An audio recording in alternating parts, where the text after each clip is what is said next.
demonstrating swapping of two numbers by using bitwise XOR operator. Let us consider the following code.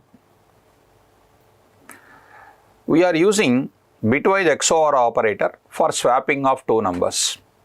A is equal to 10, B is equal to 20.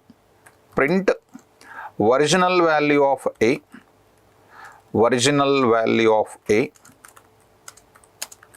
comma A, and now I will print original value of B,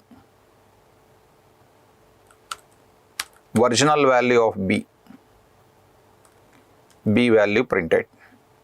Now I will apply the swapping logic. A is equal to A XOR B, B is equal to A XOR of B, and A is equal to A XOR of B. I'll print the swapping logic. Swapped value of A, swapped value of B, swapped value of A and swapped value of B. I'll print it. Now I'll run the logic. Let us see the result of that.